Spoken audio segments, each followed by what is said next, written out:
we'll be having a short skit. So, yes, today's topic. So until now we have seen how internally whatever we have within, it comes out, and internal affects the external. We saw that we are not this body, but we are in the body. So as per Gita, this body is compared to a vehicle that one is riding on. Yantra rudhani maya. Yantra arudhani maya means it's like a machine that one is riding on. So say sometimes when we are driving on the roads, we see there are big trucks. We may have our own small car, personal car. Then there are some motorbikes. So those riding in smaller vehicles have to be careful of those in bigger vehicles. They have to be careful of the bigger vehicle itself, because the bigger vehicle seems to have the power to crush down the smaller vehicles. So similarly, in the bodily existence, when we see animals who have different bodies, say an elephant, then we may have to be careful of the elephant's presence around us. So the Gita says that even our real identity is even deeper, going when quite often in the conventional sense we see that when a person says me, the conception of who I am or who everyone else is, it hovers only on the bodily platform. But the Gita takes us to a deeper level, that the real I, the real you, the real he or she is someone sitting inside the body. So yes, everyone can share some points that as a recap, we are just doing, it's an interactive recap. You could all share points that you have carried back from the previous sessions. And then it will be followed by a short skit that shows us the power of mind and how gradually, by taking some steps, it can be subdued. So yes, please feel free to share. What did we discuss in the previous session? So basically, we discussed about the mind, the acronym for the mind, and then like magnifies the problem. I is the Identifies. No. Imagine the pleasures. And is the neglect reality. And D is the Denies opportunity. Denies opportunity. Wow, yeah, that was something that stuck to me also. Yeah. And we also Yes, discussed anything. the hierarchy of the yeah. So basically, we have this dull matter, then and we have on the top of that we have our senses, and on the top of the senses we have the mind, and on the top of the mind the intelligence, and we have the atma. Yes, yeah, very good point. Would someone like to elaborate on this? Why are our senses considered to be higher than dull matter? Because the senses have the power to perceive them. Dull matter cannot perceive us, but our body itself is higher than dull matter. So, because within our body we have these senses, the sense of touch, the sense of taste, the sense of sight, the sense of smell, and the sense of hearing.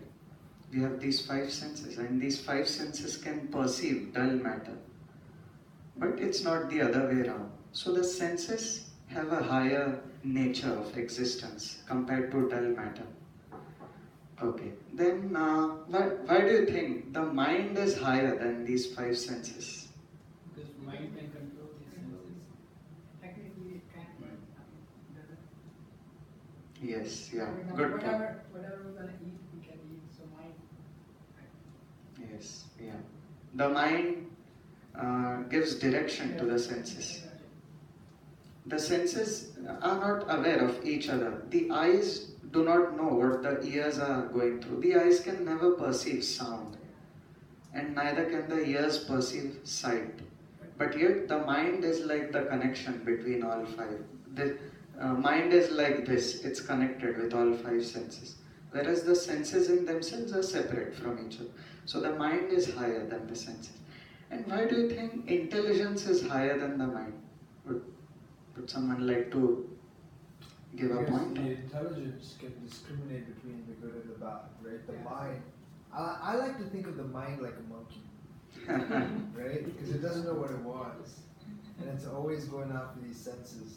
But the intelligence is what's able to discriminate between, hey, do I really want to do that? Yes, So yes. basically, No, we good point. build up intelligence based upon our experiences, right? So, like for example, if we have done something bad and we have bad result, so that is in our mind. Next time we gonna do the same thing, so our intelligence tells in the mind. You have the previous experience, whether you still wanna do it or not. So that's why. Yes, yeah, good point.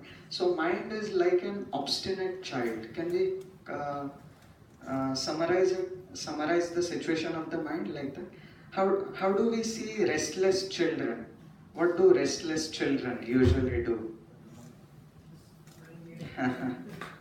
Yeah, they jump around, and they just cannot sit steadily anywhere. Yes, so the intelligence is higher than the mind. And then, who is higher than the intelligence? The Atma. That is the real me, the real you, the real him, the real her. And that is the real person who is animating all this.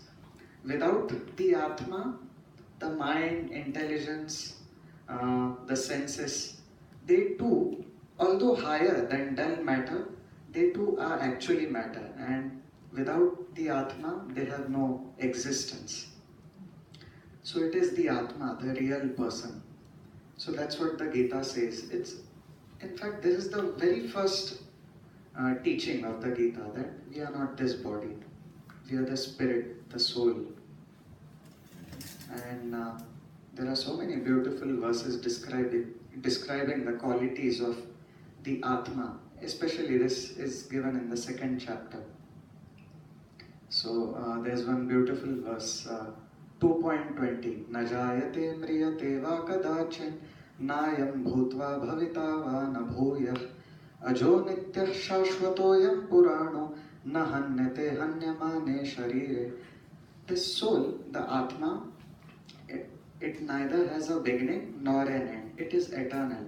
It is beyond the time frame. So when we come into the realm of matter, we get caught up in the time frame. But as Atma, one is eternal. And we are going to see more about that. So how we come into this world. So we are taking a bottom-up approach.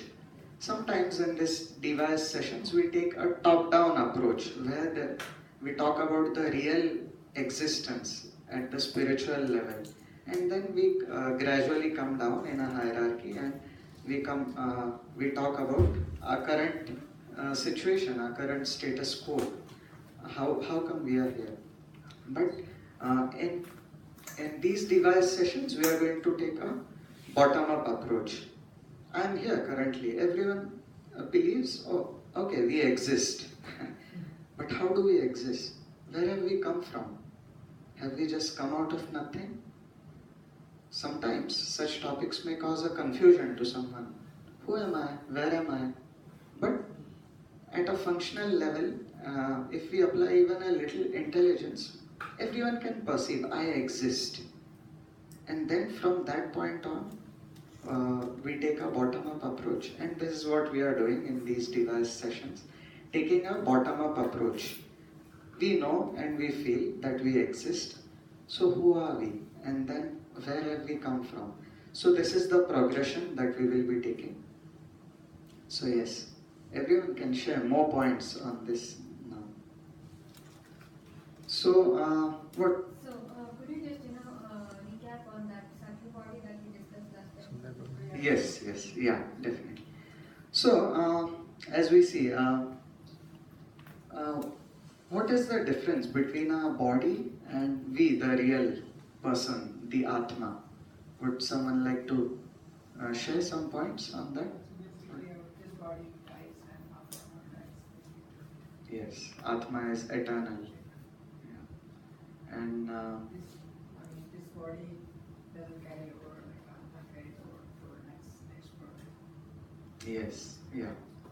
The body perishes with death, but the Atma is Nainam Chindanti Shastrani. There's one verse in the Gita. Nainam Dahati Pavaka. The Atma cannot be burned by any weapon, nor can it be moistened by water, nor can it be dried by the wind. So even if a nuclear weapon falls directly on top of our head, we are still eternal. It cannot touch the real person, the Atma. It can destroy the body. And we can imagine how much confidence and fearlessness this can give us if we realize this and live by this. But someone brought up a point that, oh, the fact that I am beyond, I have an existence even beyond this body makes me afraid. Will I have to undergo suffering again and again? So, rather, the fact that the Atma is eternal and indestructible beyond the temporary realm, although it is supposed to make one fearless, it may, on one hand, make someone fearful. And why could that be? Why would it be so? I think Akash brought that point up. Yes, yeah, Raj. Yeah, so basically, why it is Janma Mrityu Jara Mrati, and that's where the real fear is. Yes, Janma Mrityu Jara. Yeah, so if I want to escape that, that is the whole talk about Gita, right? It tells you how to escape that and move on. And then if that happens, where do we go? What happens to our Yeah, what happens to and why there are so many Atmas who are in this world, going in the cycle of Janma Mrityu Jara Mrati. birth and death? Yes, yeah, there's a very good point. In this life itself, we see we have to go through so many tribulations. There's so much hard work to do, work, office. Probably if we walk down the memory lane and try to think, have we ever had any proper vacation since last many years? And one may say, oh, no, there has been struggle throughout, from school days and right up until now. We go through so heavy curriculum and so much to do in life, and then one may feel afraid. If I'm eternal, okay, do I have to keep going through this all the time, birth after birth, or is there a way to get out? When we get a clue, when we understand this fact that yes, we are even beyond this. We are not meant to be trapped in the cycle of birth and death. We are beyond this material realm.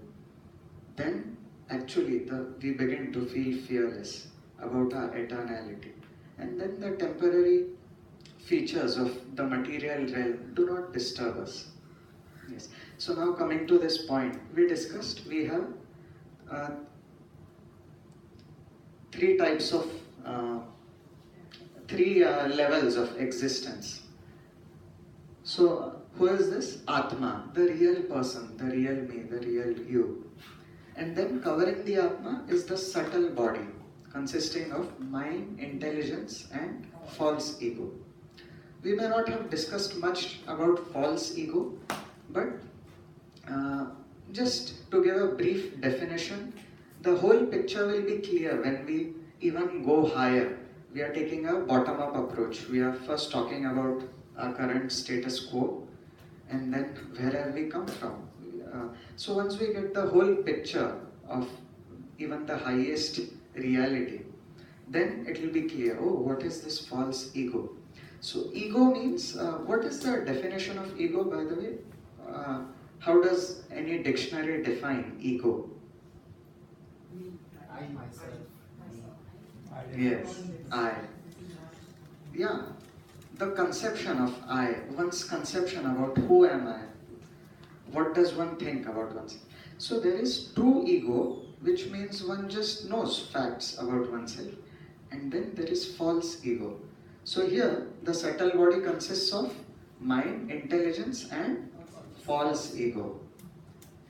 And it is this false ego that connects us with this material realm, which means the Atma has a false identity of himself or herself.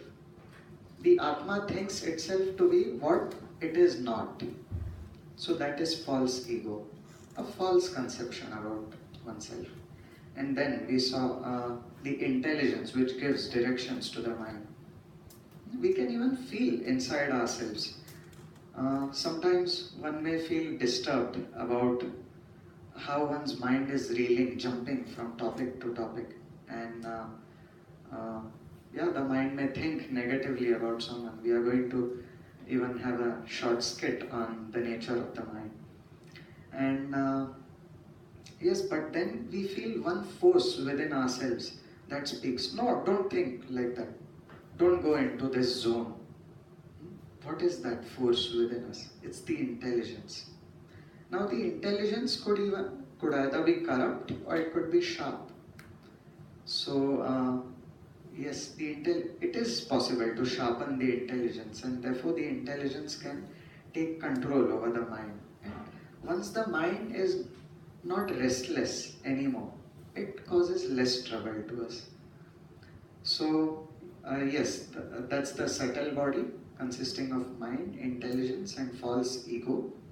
So false ego is still subtler. False ego is the closest covering over the soul. And then, yes, covering the false ego is the whole material reality that we are bound with. Okay, so and then we have the gross body. What does the gross body consist of? What is it made of? Yes, earth, water, fire, air, ether. So yeah, by the way, those who have just arrived, until Sundar arrives, we are doing a recap of the previous sessions, and yeah, we will soon have a short skit. So as we saw, our mind. Yeah, I have a question. you have a point. So, for example, one is liberated. That's just the Atma, right? Yes. Atma cannot stay without subtle body or something. Atma can stay without subtle body. Within the material realm, Yeah. the Atma. What about the other? What about if one is liberated? What kind of body? Is there any body or it just? Yes. One is in a spiritual form, original form, and it's not that at the spiritual realm there is no activity. It's not that the spiritual realm means nothing or no existence, zero. Spiritual, if sometimes spiritual existence is thought of as deep sleep where I'm not doing anything. For us now it may look nice. Oh, in this material realm I'm undergoing so many tribulations, so many difficulties. It's better to have that state of deep sleep. But actually, as per the Gita and other Vedic texts of wisdom, at the spiritual level, there is activity, there is dynamic action, there is exchange of love, and one feels happy in that state. It is like we can imagine a y-axis, x and y-axis. So currently our situation is compared to negative axis. Our happiness is usually at the negative level, and sometimes it comes to zero level when there is, in this material realm, absence of misery is considered to be happiness. Oh, I'm constantly working so hard, and vacation comes, relief for some time, which is like coming to zero level. But then there is the positive level. At the spiritual realm, there is the positive level of happiness. It's much higher than not existing at all. Yes? Yeah. Swapnil, can you see how the gross body is made of, 5 elements? Okay, how the gross body is made of 5 elements. So, when we say Now there are different classifications. Chemistry may classify all matter as oxygen molecules, hydrogen. The periodic table, as we see it, begins with hydrogen, helium, oxygen, and so on, blah blah blah. So that is one way of classifying. It's not wrong. It gives certain results. But the spiritual texts classify all matter in these 5 states that make up the whole realm of matter. Perceivable matter. Earth, which means solid objects. Water, which is primarily water, but it also refers to all liquids. Fire, the fire element, heat. Okay, fire is also a certain kind of element. And then air. Air is such an important aspect of life, and we see air exists everywhere around. And ether is a subtle, it's still a gross element. It refers to empty vacuum, but that vacuum is also not spiritual. Okay, so within our body, we have all these. We have earth, water, fire. If you see Ayurvedic texts, the digestion is performed by the fire of digestion. It's called Jathar Agni. So yes, yeah, it's these 5 elements that make up everything. It's a different way of classifying. Hope that somehow satisfies your query.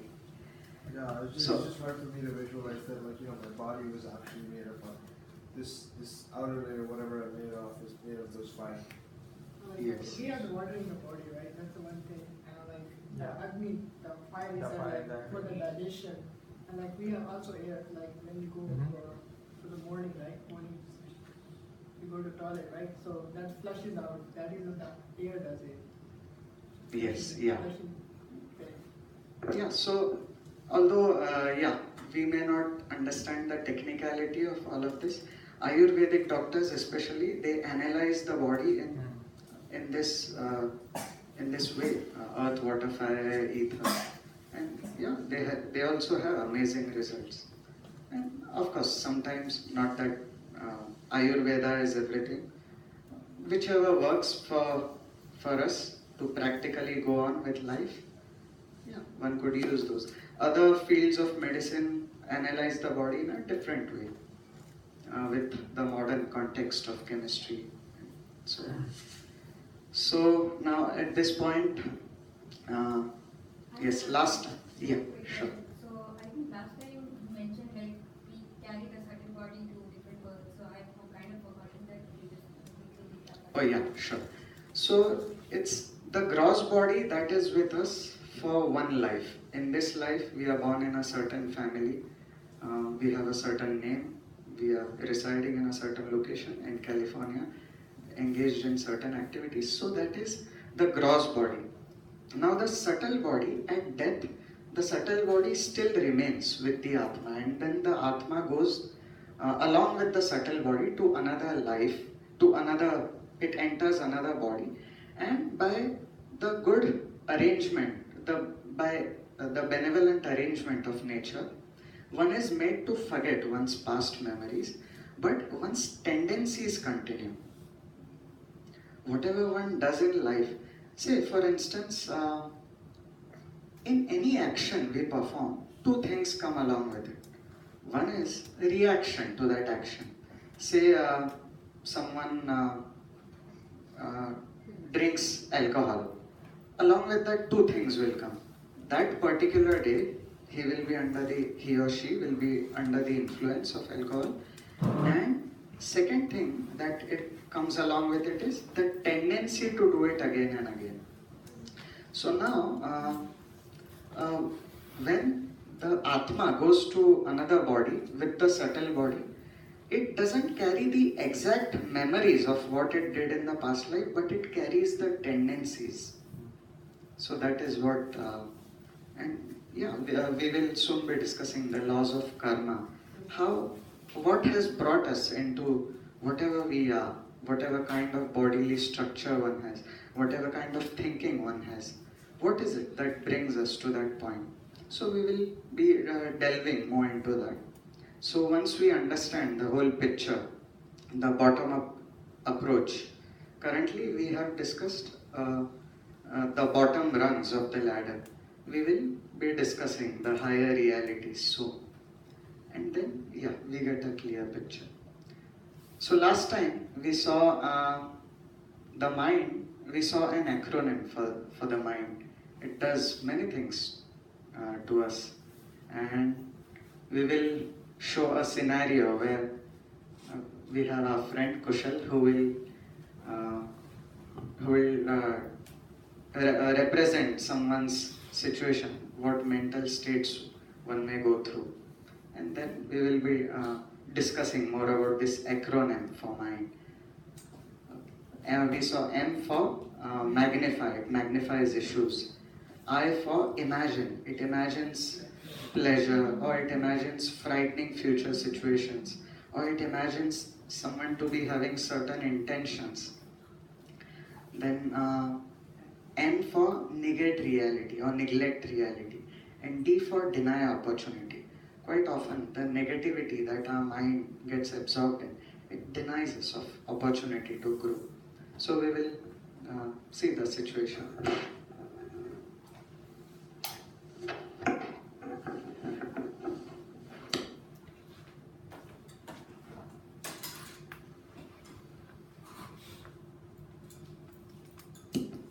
No. Am I audible? Yes.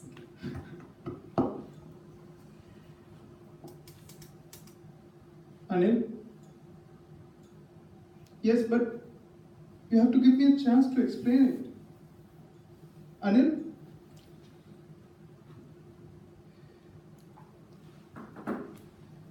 What has just happened? My most dear childhood friend has just ignored me like a stranger. How can he do it to me? But at the same time, he's such a dear friend. We have so many nice childhood memories.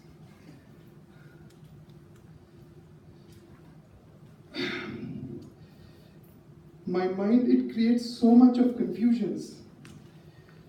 How can I get out of it? Yes. I have heard somewhere that Bhagavad Gita talks a lot about restless nature of mind and how it can be controlled. I must approach a friend regarding this. Hi Swapnil, how have you been, my friend? Hi Kushal, welcome my brother, nice to see you. What brings you here today? I am doing good, thank you for asking. Well, I really appreciate that you are involved in careful study of Bhagavad Gita. Well, I am here to discuss about the stubborn and obstinate nature of the mind. And I have come across that Bhagavad Gita talks a lot about this. Is it true? Yes, indeed. I'm very glad you brought up this topic. In the Gita, it is indeed mentioned that the mind is very difficult to control.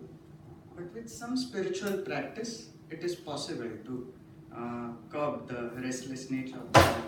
In fact, Lord Krishna says in the Gita that for one who has controlled the mind, it can act like the best of friends. But for one whose mind is uncontrolled, the mind can act like the worst enemy. Indeed. I am going through certain emotions in my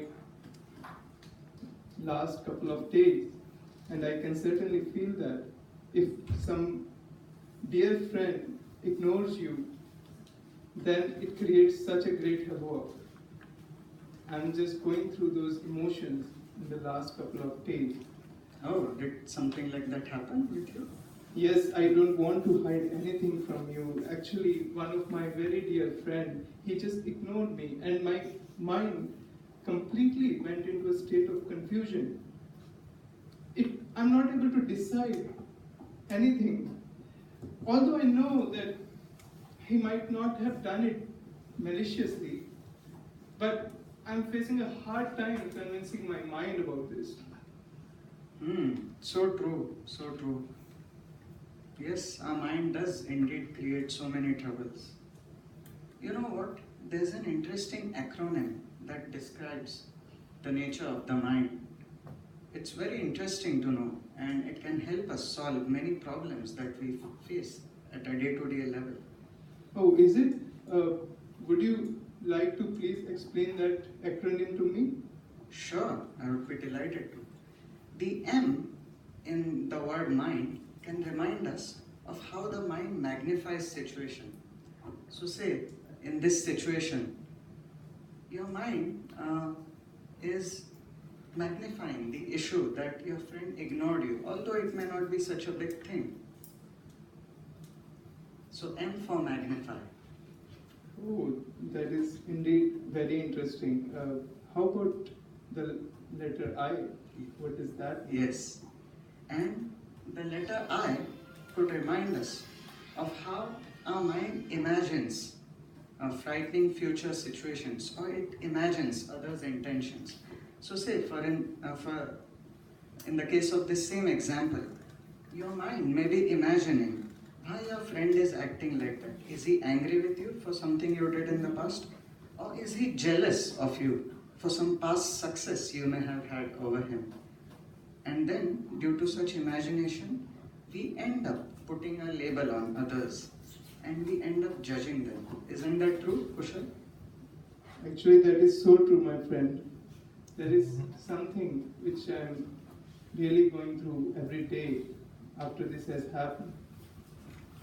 I would really be interested in knowing about the remaining two letters, N and D. What do they mean? Yes. And before we come to N and D, there is also a small solution that we can apply to each of these. Going back to the M, our mind usually tends to magnify small issues, but rather we could train our mind to magnify something good that someone has done. It is always a good habit to walk down the memory lane and remember the good things others may have done. It's a very noble virtue to be engaged in such a mental activity, to remember what good others have done. Oh, there is such an amazing solution to such a difficult problem. Do you have similar solution for the letter I? Yes, definitely. So, we tend to imagine others to be having some wrong intentions. Rather, we could imagine ourselves to be in their situation. We could put ourselves in their shoes, and we could try to feel what difficulties that they are going through, and thus we can learn to empathize others. Oh, that's such an interesting way to live day-to-day life. It is challenging, but it must be really rewarding. Could you go and complete the other two letters also? Yes, indeed. So the letter N can remind us of how our mind neglects reality, or it negates uh, the good things done by others, or whatever that is worth observing in this world. So say, for instance, do you have a friend who is very positive in his outlook and who often praises you, but with time you have got bored with his praise, or you no more value his or her praise? Have you ever felt something like that? Well, I can remember my friend Natwar. He is also a good practitioner of Bhagavad Gita like yourself. He praises me every time, even for anything little that I do. And sometimes I feel, is that a genuine praise or not? Yes. We all go through such practical situations. Yes, in life we do come across many people who may be flatterers or sycophants. But yet, I would like to ask you, is this friend of yours, Natwar, is he exploitative in nature by any Oh, chance? no, he's a very nice person. He prepares good food for me every day. Wow. In that case, it is worthwhile focusing on how it's a noble virtue that he praises you. given the fact that he is not exploitative and he still praises you, one thing worth considering is when someone praises us for whatever good we do, it is a nice thing. The whole world does that. But when someone looks at something even small and then praises us, that is something even more noble. Because then we can understand that such a person is taking the effort to observe little things and then praise you for them. And he has no exploitative mentality. So such a person is to be considered even more noble. What do you think? I can just say that I have felt, I'm experiencing that Gita provides not only the state of the mind, but also very transforming solutions to those problems of the mind. So I am completely feeling enlightened. So where do you get to know all these acronyms about mind and the solutions? Could you help me? Sure. I have been attending this amazing course called Discover Yourself. And today happens to be the 4th session of this course.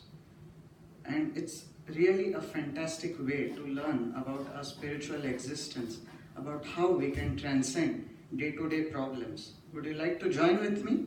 Oh yes, sure. Let's go, Lalit.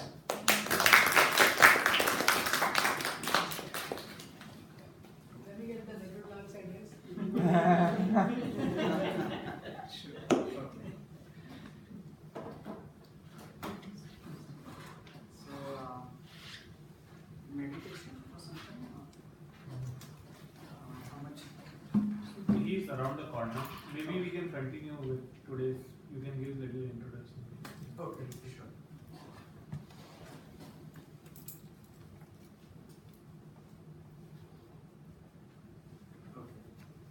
You have to open the shutter.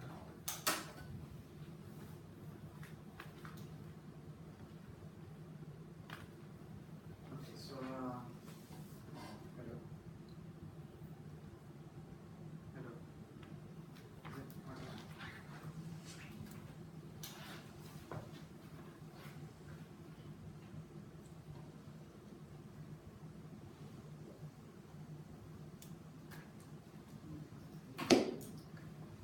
Hello.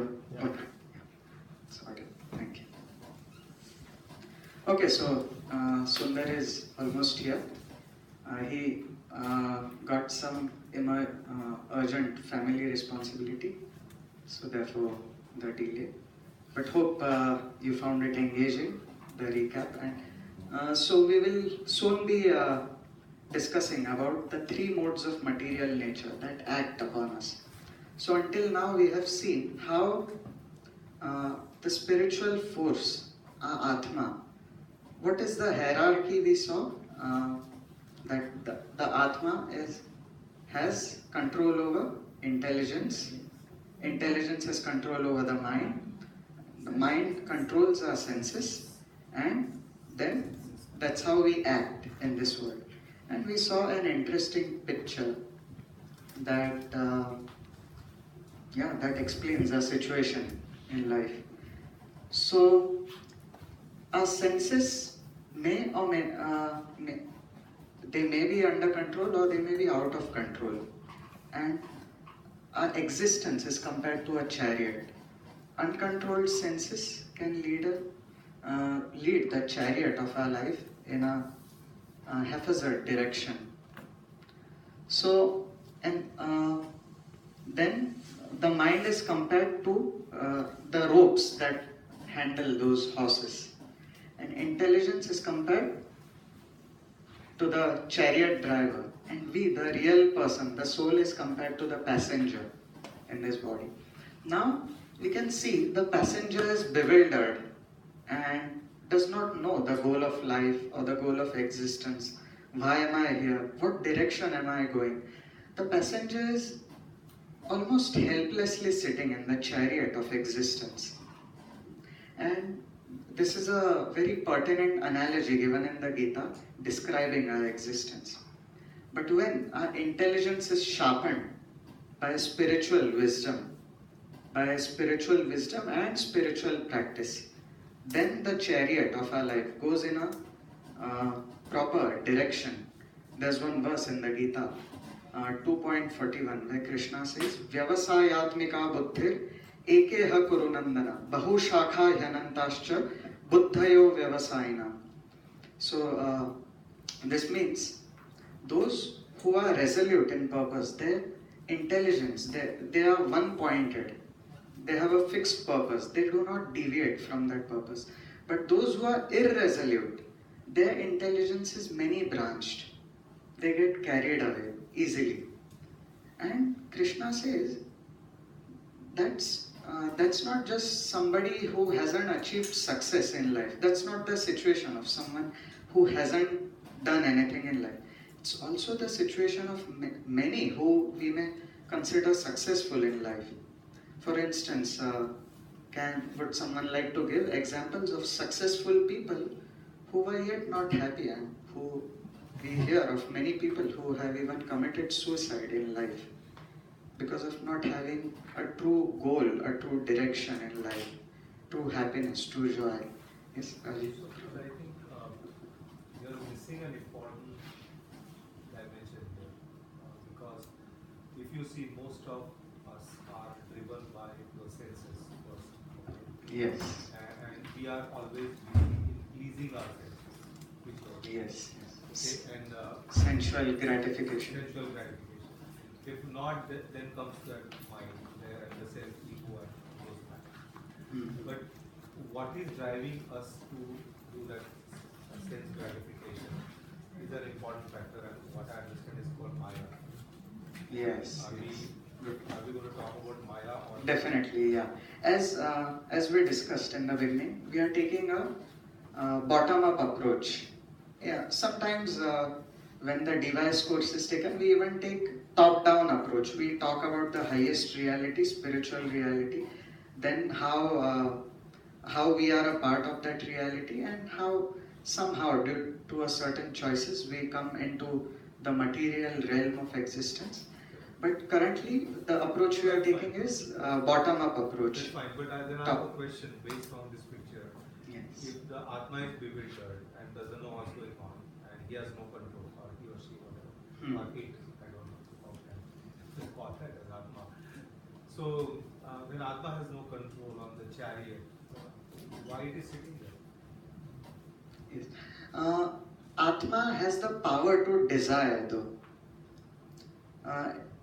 When we leave the spiritual realm and we come to this material realm, it is because there were a certain kind of desires. In the future sessions, we are going to see that Atma has one thing that eternally belongs to the Atma, that is free will, or the power to make choices. In fact, even when we say a person lifts this mic, actually, it's not our strength that we are lifting this mic.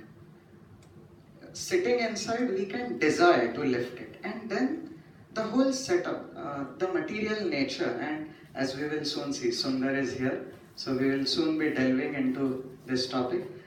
All this arrangement, we have been given this arrangement where one could fulfill one's desires in a certain way.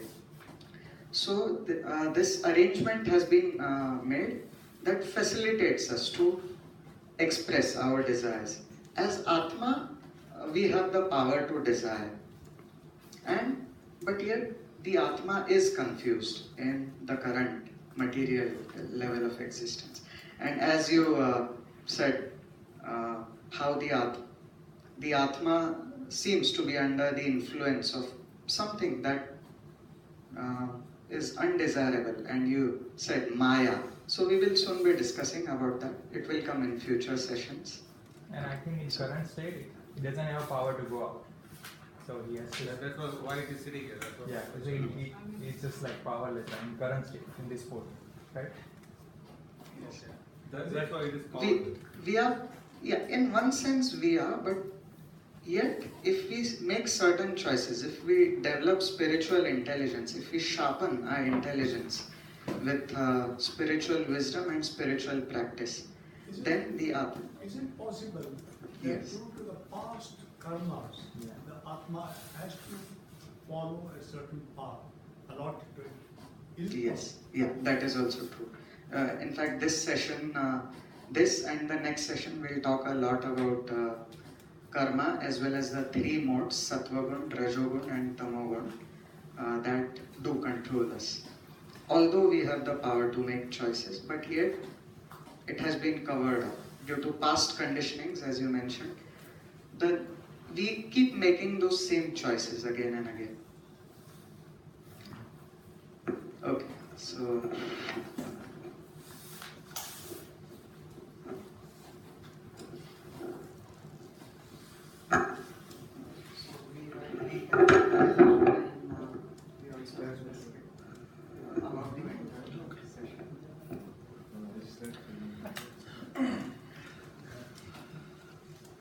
So thank you, Swapnil, for covering. Proxy. Let's give him a round of. Yeah, it was I'm sure he did a job better than me.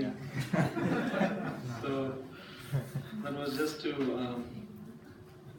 give you the motivation with the other teachers who can inspire you better. Just to show you, give you a demo of that. You don't have to put up with me in all the sessions.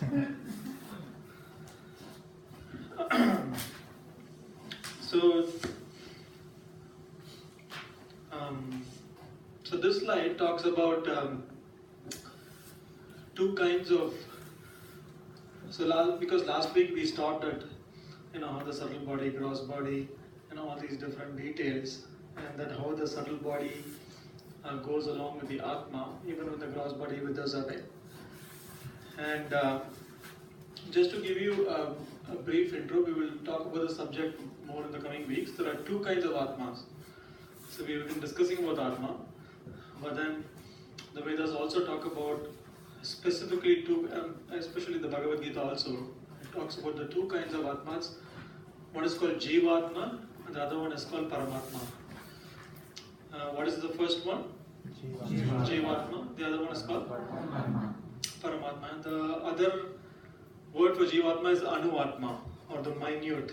Anu means minute, and then Paramatma is, the translation is the spiritual living entity and the supreme living entity.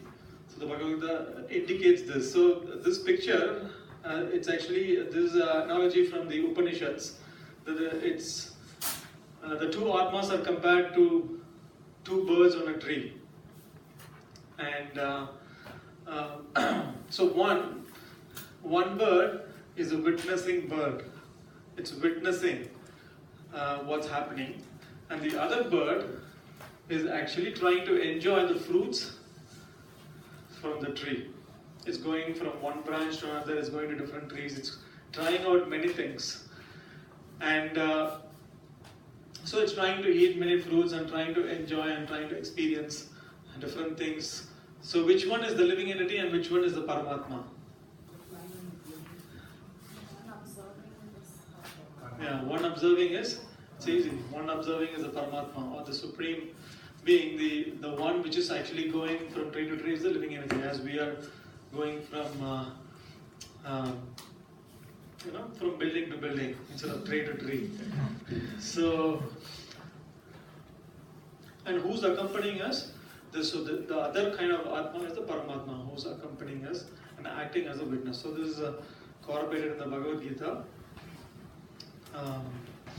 Do you have a copy of the Bhagavad Gita? So in the 13th chapter of the Bhagavad Gita is a beautiful Sanskrit verse. It talks about, it gives a definition for Paramatma. So it says, yet in this body there is another transcendental enjoyer who is the Lord, the supreme proprietor who exists as the overseer and permitter and who is known as the Super Soul. The verse is also beautiful. Let me just see 13:23.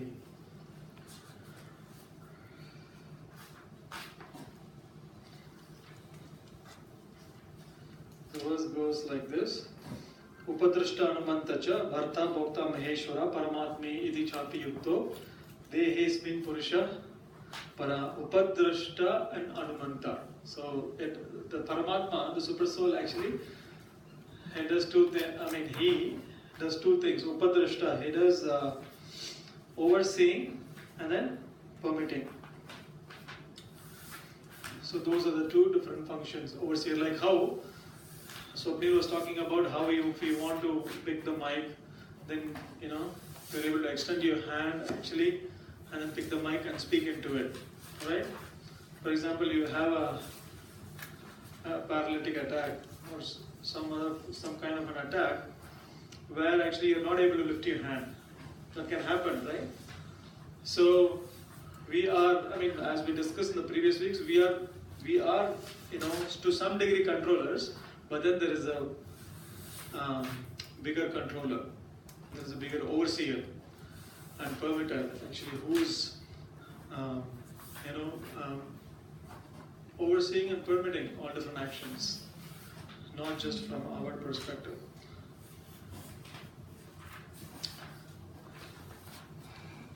So we just want to cover quickly from last week. We talked about how, did we talk about this? We talked about how at the time of death, the gross body withers away, and then we move on and we get another gross body based on two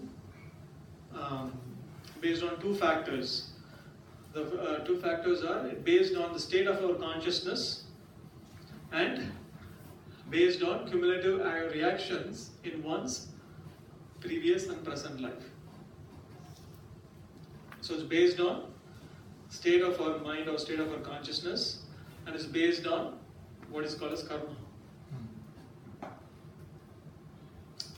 So depending on these two factors, one can actually, his new destiny is determined. One's new destiny is determined. It happens immediately, or that would be some time? Yeah, for simplicity sake, we can say it happens immediately. So does the karma of the first life got carried over the third life also, or it is like one to two? Yeah, the karma gets carried over, which we'll talk about in the next week. When we talk about karma, it gets carried over. So why Atma is leaving one body and going to other body, like without completing the example, like some people will die at early age, right? Like say 25 or like too early. So why it is like that? Like why again, like, instead of complete 100 years? Why it is happening? That depends on, when we discuss about karma, those questions will be answered. So it depends on one's, previous activities, and then there are resultant reactions to one's previous activities. That counts. And it depends on the state of consciousness also. For example, so that's why it's very important to cultivate a very spiritual state of consciousness. And how can we, so whatever we do in our life, throughout our life, it gets accumulated, and that is the state of consciousness at the end of our life. So if you're an ardent cricket fan,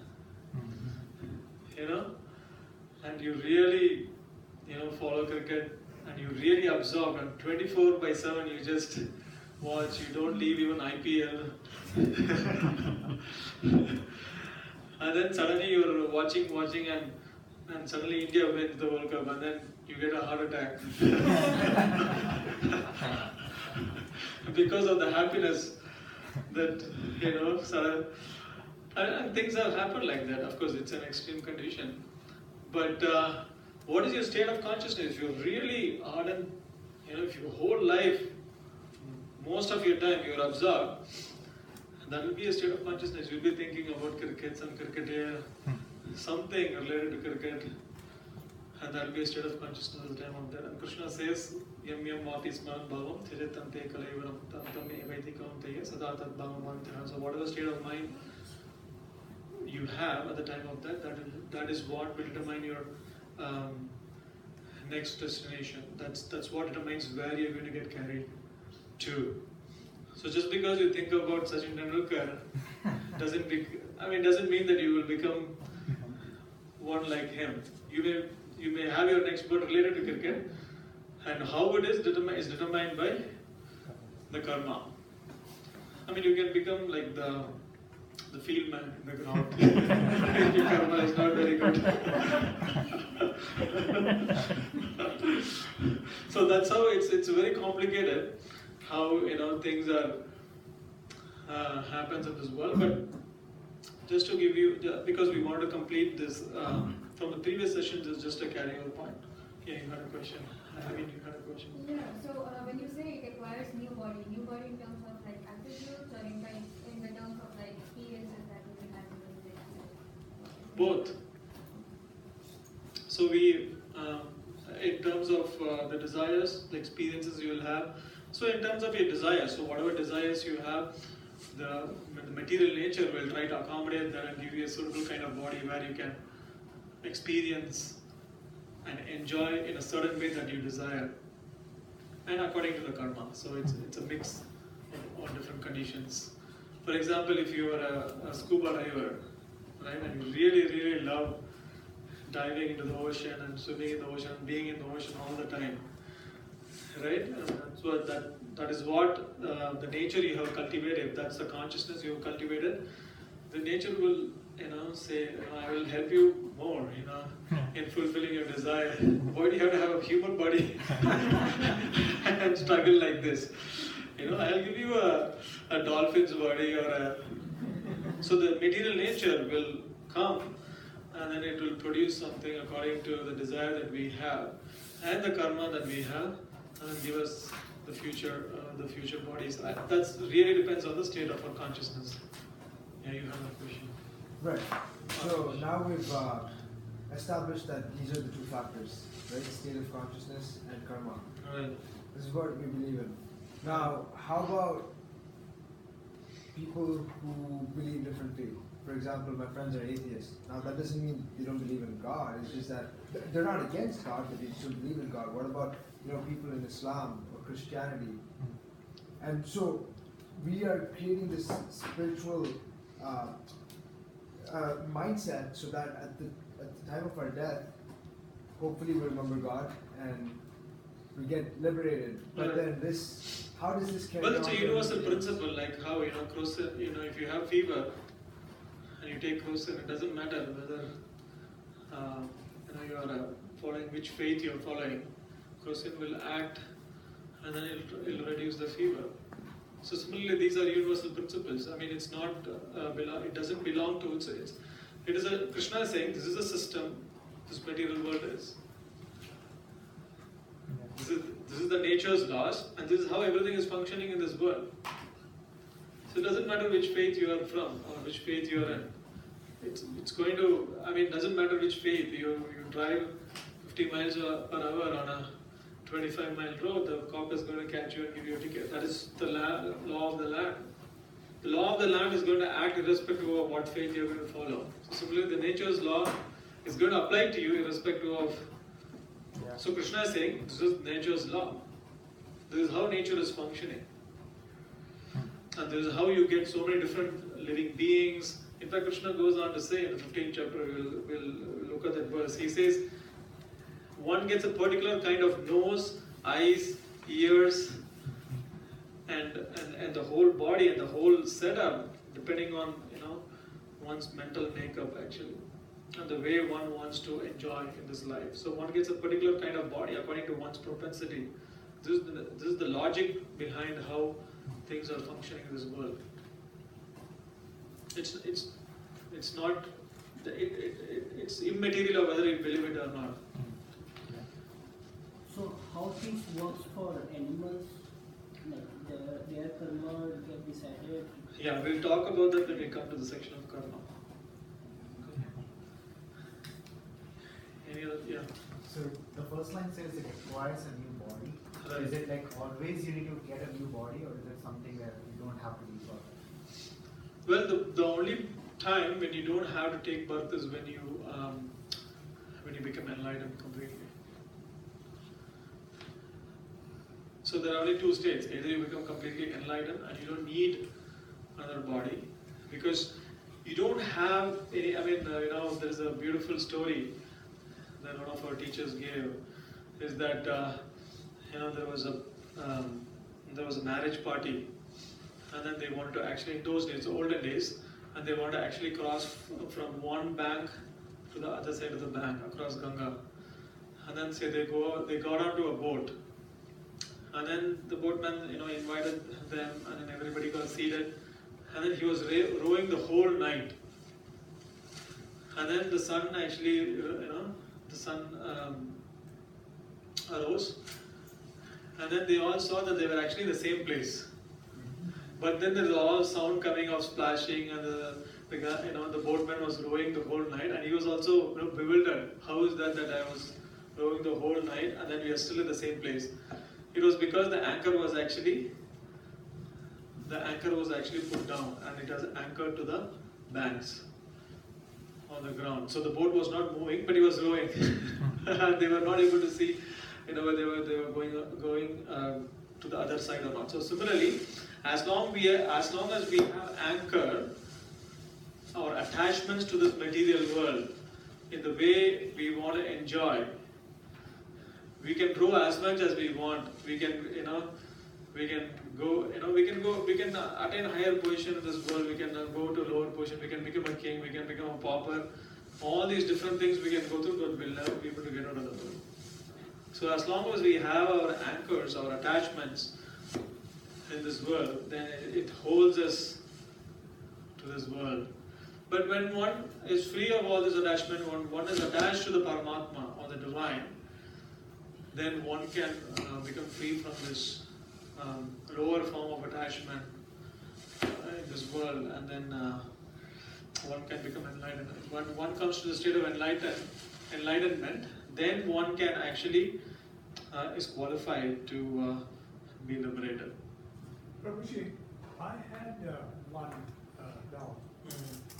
We have been talking that with your experience, at the moment of death, whatever experience you have gained, that decides you future transmigration in the direction you go.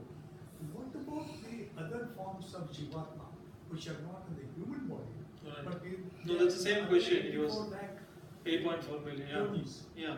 Right. How do they? We don't know their body capacity and what their experience capacity is, and how they transmigrate from one body to another, say from bacteria to fish or Yeah, I'll just talk about that. In the next few slides I will talk about it. So just to give you an idea, there are different states we can get into. Ultimately, death is compared to, life is compared to a preparation, and death is compared to a examination. So if you prepare well spiritually, if you're ready spiritually, if you have invested enough time to become spiritually mature, to become spiritually, to become spiritually enlightened, then you can pass the examination of them with flying colors. So that's how that's why spiritual practice is a lifetime of practice. Because if you, of course, all of you would know how, all of you would have appeared in the examination in schools, in colleges in India. And generally the trend is, just the day before, you buy some notes, summary notes, or you buy that one, you call that one person who has taken studiously notes throughout the year, and get a download from him. So with such kind of preparation, you may pass or fail. It's really 50. But if you really prepare well, if you really invest your time, from the beginning, do what is needed, prepare well, then it's very likely that actually you will pass in flying colors. So similarly, spirituality is also has the same principles that if you invest, in spiritual practices and cultivating spiritual knowledge every day as a part of your life. That's why it used to be part of our lives in India. It used to be part of our life, as part of our culture, as part of our tradition, as an everyday people would go to the temple. Everyday people would recite. So it was part of our lifestyle. So spirituality, why it is part of our lifestyle, why it has to be an everyday thing, is because it's a preparation for the ultimate exam. I mean, we face a lot of exams in our life, but the ultimate exam is death. The challenge, ultimate challenge is death. And if one passes that, then one can break free of the cycle of birth and death. And Atma.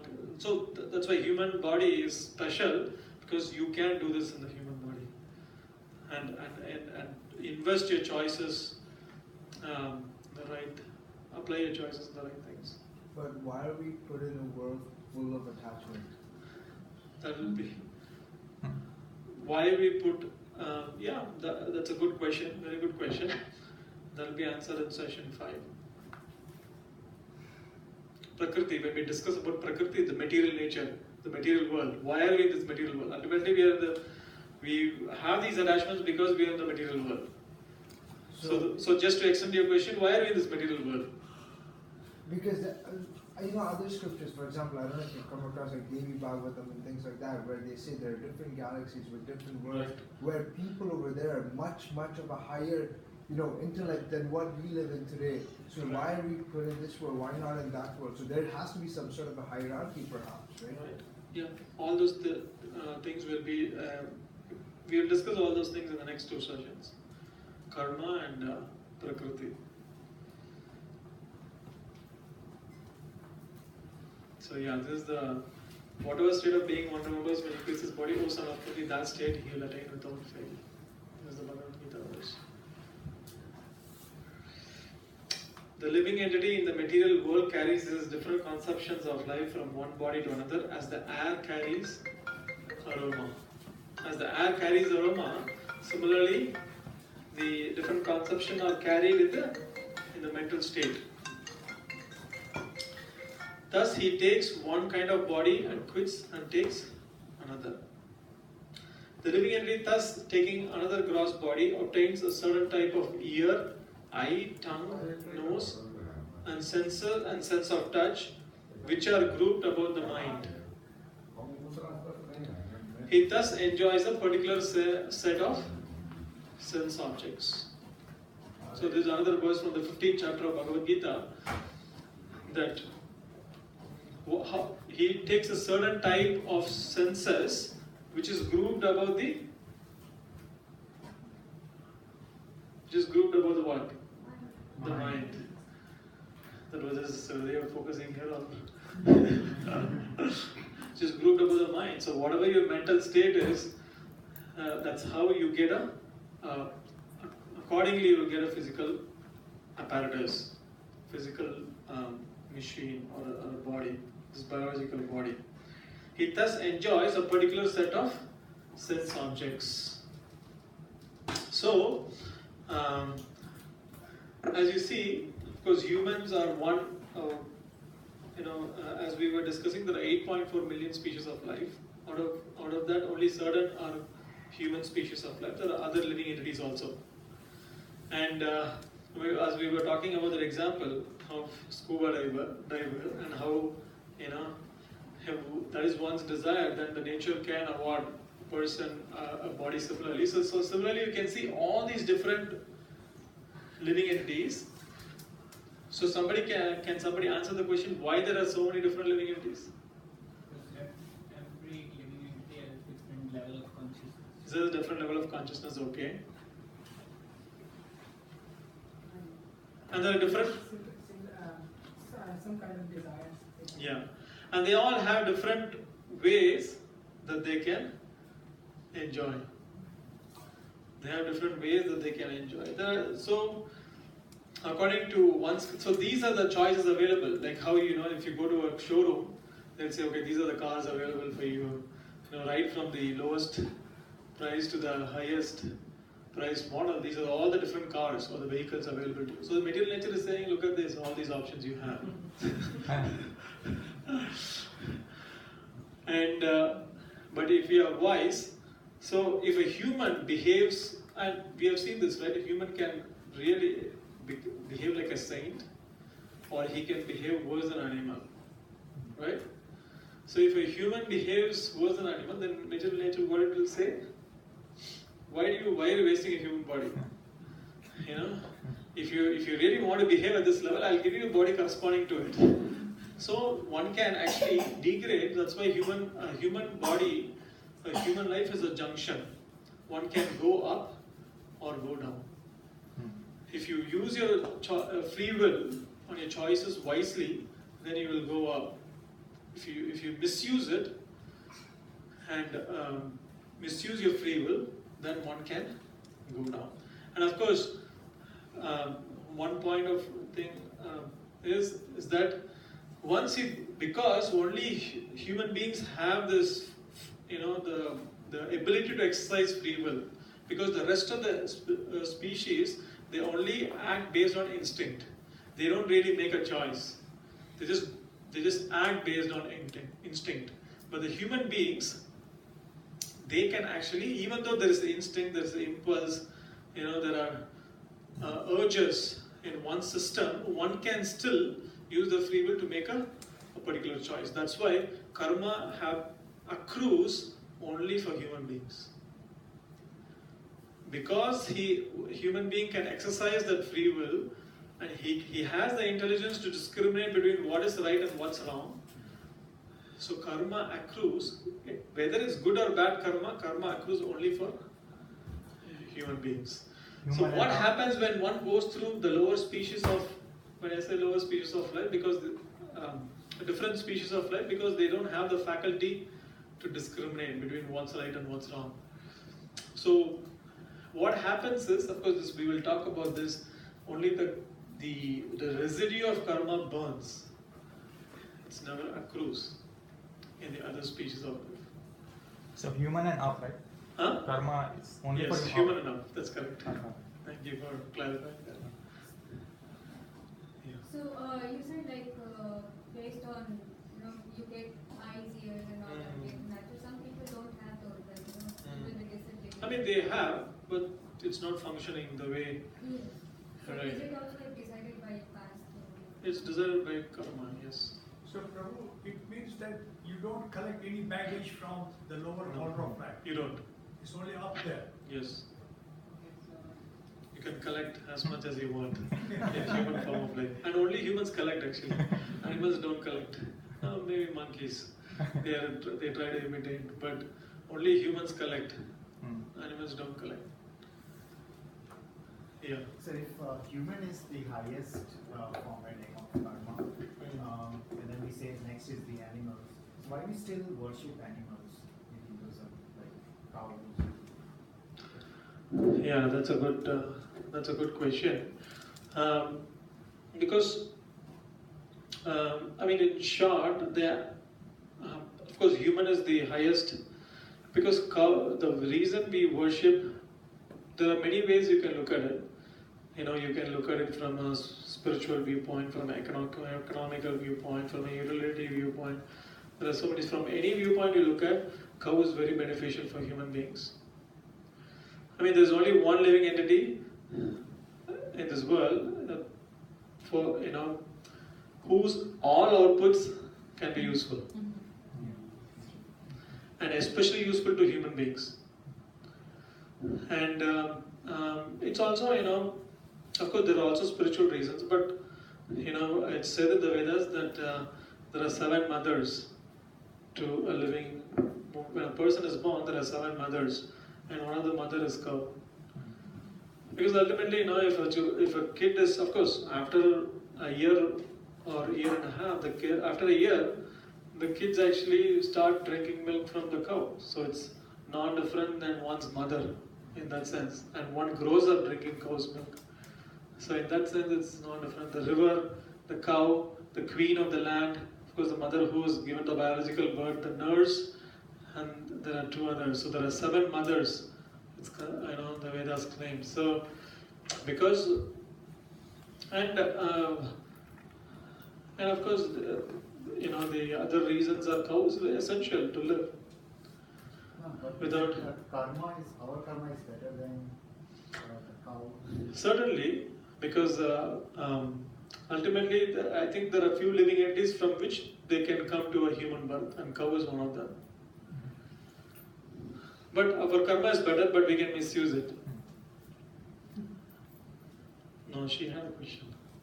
Yeah, so we were talking about, if somebody has EOS and it's not functioning, right? Mm-hmm. So you said that's because of the karma. Mm-hmm. So does the karma of the parents also play a role in the karma of the kids? Or We'll talk about this next session. I know karma is hard. Once we take the word karma, it's all, but we will talk about this in the next we week. want all the answers at one time, but it's not possible. Sure. I mean, but we really encourage your questions. It's encouraging. Yeah. I mean, it's a strategy. We keep, we keep the flame burning. The desire to get answers. It is even possible that you would have answered this question before to me, this time. I mean, that's why you have to understand karma. Just to give you a brief answer, to understand, you have to understand about individual karma and collective karma. So there is a way of how the individual karma acts at the individual level, but also it acts at the collective level. So there is karma at both levels. So how transmigration happens for animal body? Can you, is there a lower species and then you keep climbing up? Or? Yeah. So that's how it happens. Generally, if you go anywhere along the ladder, if you go, you just have to come one by one, going through all the sequence and finally getting a human birth. So basically, you have to take all 84 lakh species. Yeah. I mean, wherever you fall down, wherever you go, depending on that, you have to go through the rest of the sequence before you can get a human. Of course, you will get a human. The living entity will get a human body again, but it has to go through a sequence. And where the karma is, the karma is burnt, and then one comes. Is it in any way congruent to Charles Darwin's theory of evolution? Well, it is, and it is not. Because here, what evolves is the Atma. But Charles Darwin's theory was that the body evolves, which that's not the understanding of the. Of course, Charles Darwin doesn't believe in the existence of Atma. So, but one thing is evolution. That's true.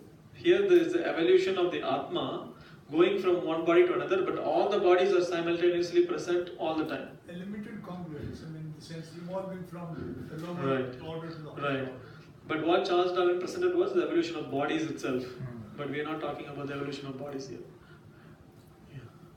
So according to this theory, so when the life started, so they were only human beings because of the karma of human being, like good or bad karma, we had the other species. Is that correct? Well, I mean, it's a big subject matter. It's described in Bhagavatam how the creation happens.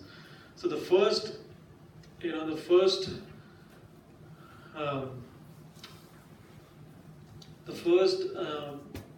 entity who is the engineer of this material world is Brahma. He's born, and then the whole creation happens. First the CEO of the material universe is appointed. CEO is Brahma, and then once CEO is appointed, he then appoints many managing directors, and then the managing directors get managers, and then finally they get all people to work. That's how. What's in the first line? How they decide they should be fish? Because somebody did like maybe the bad karma, that's why it came down, right? Yeah, but at the starting point, there should be some life. Based upon that, we decide, okay, let's go down. Well, because you're seeing is, you're seeing it from the viewpoint of, a time cycle where there is a beginning and an end. But then the time cycle that's described in the Vedas is cyclical, and it's called anadi karma. It's practically, for all practical purposes, you can think about it as unending. Which means that it has started from a very, very long time, and It's not that it started, some 1,000 years ago and then it ended like this. There are different time dimensions, and then as we go into the higher realms, the time dimension, time expands, and so on and so forth. So we will cover all those things. We'll cover all those things in the future sessions. I have a question. So, we're very fortunate here to be given a human birth. And you're explaining from a Bhagavad Gita perspective. So, there are other people in the world who believe or who think that it's okay to kill certain type of animals, which we believe is not. And there are other religions that, there's always contradiction between pork and beef and all these things. So, how is it that it's okay for certain people and it's not okay for another group of people when it comes to this hierarchy? So, as I said before, it doesn't matter what you believe in. The nature's laws are going to act irrespective of whether you know something or you don't know something. Like, for example, a child, right? If a child puts his or her hand in the fire, do you think the fire will say, "Oh, you don't know that I will burn? Okay, I'll not burn." The fire is not going to say that. The fire is going to burn irrespective of whether you know it or not. So similarly, irrespective of whether a person believes or doesn't believe, the nature's laws are going to act. Now, how, of course, different people are at different levels of consciousness, and depending on one's proclivity, different people are enter into different kinds of circumstances. Whether if somebody is spiritually inclined, then they get the opportunity to associate with people who are spiritually minded. But of course, how do you then take care of others who are ignorant or spiritually, agnostic? Then, it's a very good question. That's where the concept of seva comes. The concept of seva comes when you feel that you are benefited immensely by this message of Bhagavad Gita. Then you have an obligation to somehow repay that to the line of teachers, to the Lord, to the message of Bhagavad Gita. How can you repay something that you get that's so valuable that nothing in this material world can give you? None of the universities can give you this knowledge. There is absolutely, there is, no professor, or there could be few, but there is no, scientific breakthrough that can really give you this knowledge. So, with that gratitude of having received this knowledge, it becomes our duty to actually share it with others. No, Especially share it with others who are... I completely agree with you because I'm indebted to Krishna and that's who I believe. But you said it's people who have this opportunity to come into a spiritual life. But let's say someone, a friend of mine, for example, I'm just throwing out an example. He could, for example, be a preacher of Christianity or someone who's very spiritual in Islam, like an imam or someone. Sure. For them, they believe that it's okay. That's fine. So everybody is on a journey.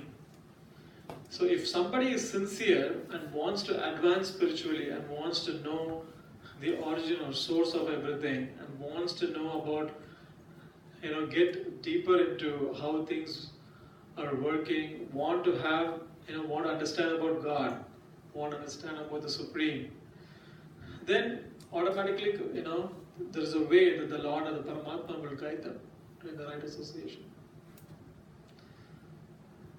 And we have distributed, ISKCON is known as kitchen religion, because you always get prasadam. But then the other activity that people may not know so much is it's extremely focused on education.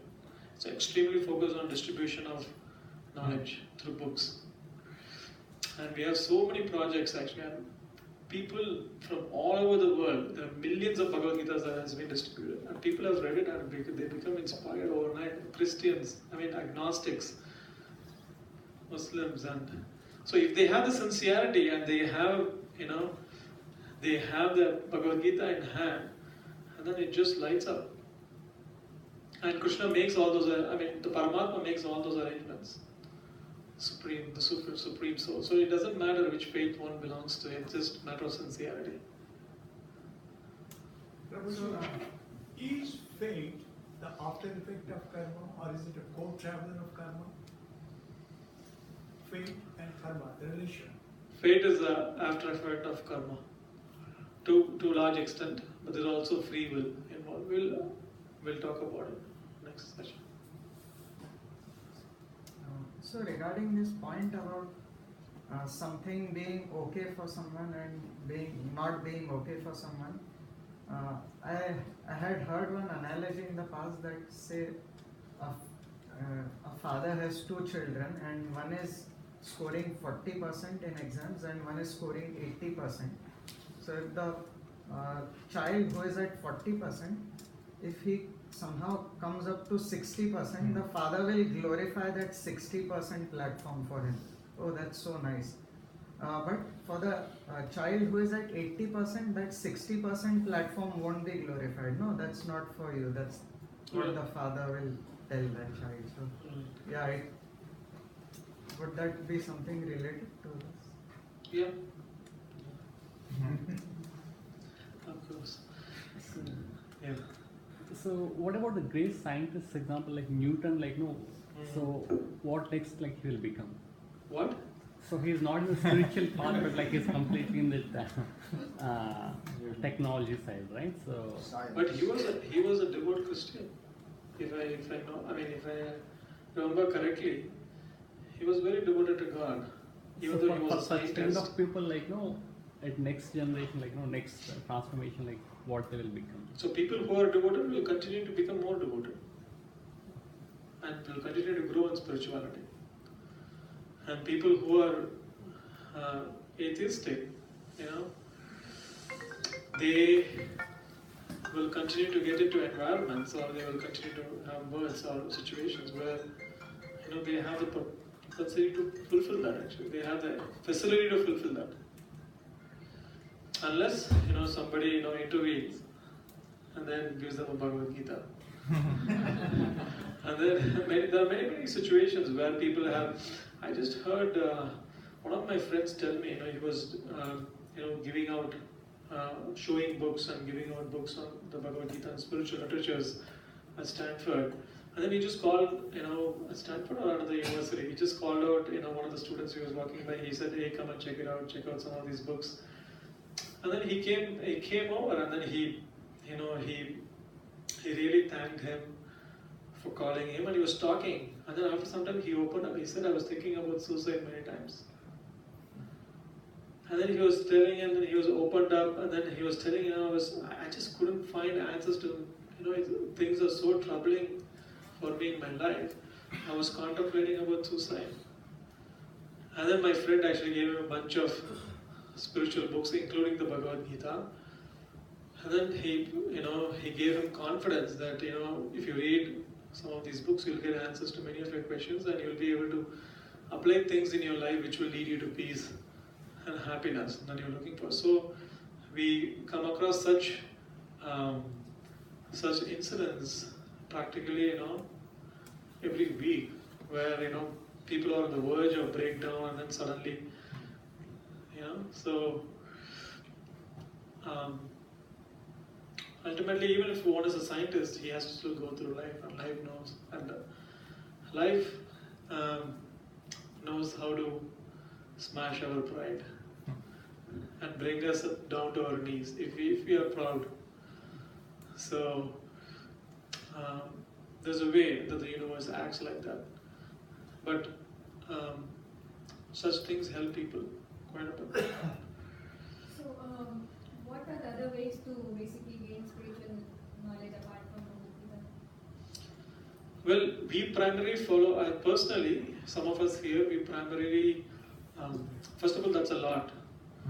And we have the, books of Bhagavad Gita, which is considered to be the undergraduate study in the School of Bhakti. And the postgraduate study is Bhagavatam. So Bhagavad Gita is 700 verses, Bhagavatam is 18,000 verses. So we have many books, in school of Bhakti Yoga that we can pursue, and apart from reading books, so there is also the spiritual practice, and there is also lifestyle changes you can do, and there is also you can make sure that anyway we'll talk about this in the, I'm giving all the answers. And there are regular classes and lectures at the Right, and then there are so it basically falls down to A, B, C, and D, and E, and we can add on, keep adding it on, but it just comes down to simple things like A, B, C, D, and E. So A stands for association. So as we come into spiritual circle, as we come into satsang, then our desires of growing in spirituality lightens up. So that association or keeping the like, you tell me who your friends are, I'll tell you who you are. The company that you keep decides who you are. So association with spiritually minded people is very important to keep that fire of spiritual interest within our heart. That's the A stands for association. B stands for books. Reading Bhagavad Gita, Srimad Bhagavatam, all these different texts that actually again inspire us and directs us and guide us. And then C stands for chanting or spiritual practice that we'll introduce today. And then D stands for diet. I mean, the topic which we were going to supposed to discuss today. It's called, it has to be at least sattvic diet that will help in spirituality. And E stands for engagement or seva. There has to be some practical engagement for the senses, some selfless service that you have to engage yourself in without expecting anything in return for the benefit of the other or for the benefit of the Supreme. So these are ways, but we have simplified it to A, B, C, D, E, and E. These are ways you can actually keep yourself on the spiritual path and inspired on the spiritual path. So we will start this big session.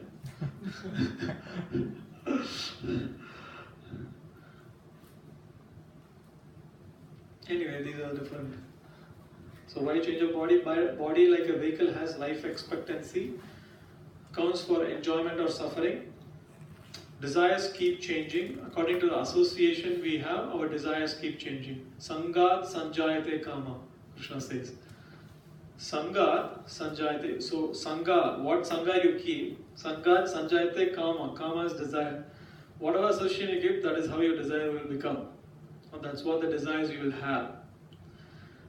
So according to the association you keep, you will have certain kind of desires in your life. And according to desires in your life, as the desire keeps changing, you need different kinds of bodies to experience different kinds of desires in a more effective manner. So that's why it has to, there is a life expectancy like a vehicle, and then according to your desire you will get another body so that you can satisfy those desire. And ultimately all these things are happening to provoke us into questioning why this is happening, why there is suffering. And why do I have to change bodies? Why do I have to die? Why do I have to suffer? All these things are happening ultimately to push us to question about a different reality of life. So far we have seen how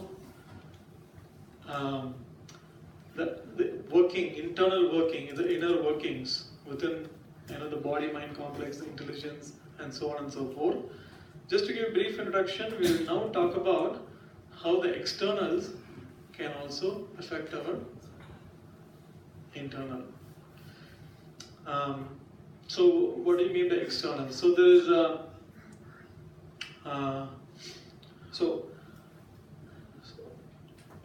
so everybody in this, so we see so many different kinds of species, we see so many different kinds of people.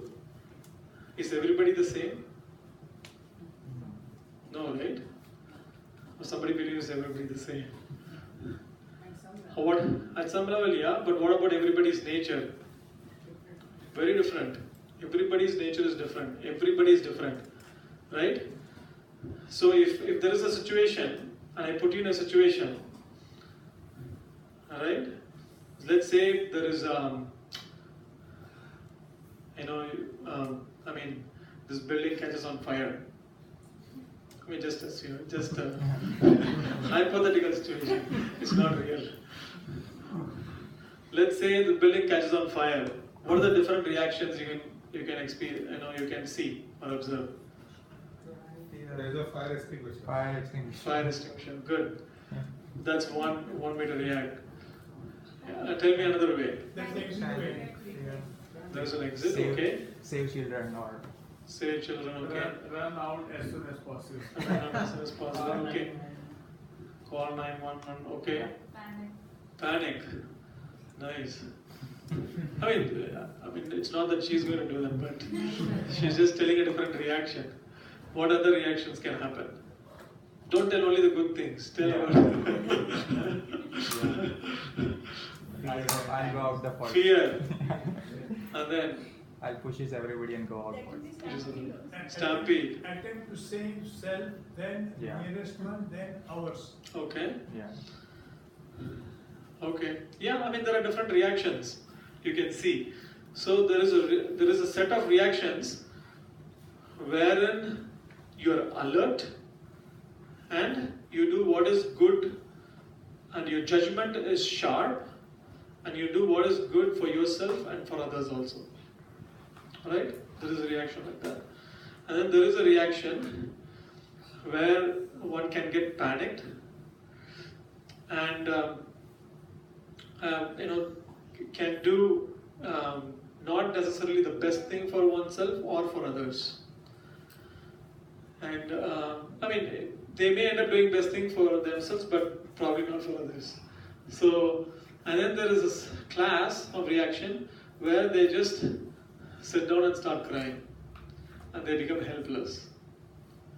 Right? So Krishna. And of course there can be different degrees of reaction within each category.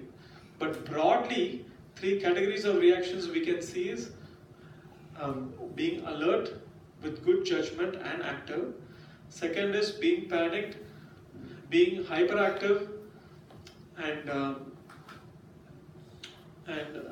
sometimes counterproductive. Third one is being helpless and being indecisive and being inert or inertia. And within these 3 categories of reactions, there can also be different gradations. That you can have many thousands of gradations. So these 3 categories of reactions is what Krishna calls as 3 gunas.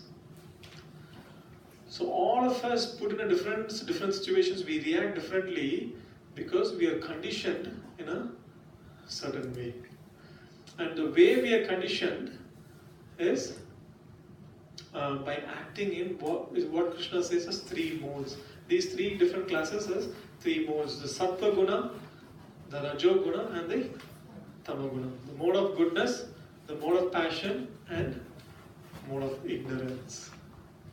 So these are the 3 gunas that the material world functions. It's like how you have the 3 grades of fuel: the 87, 89, and 91.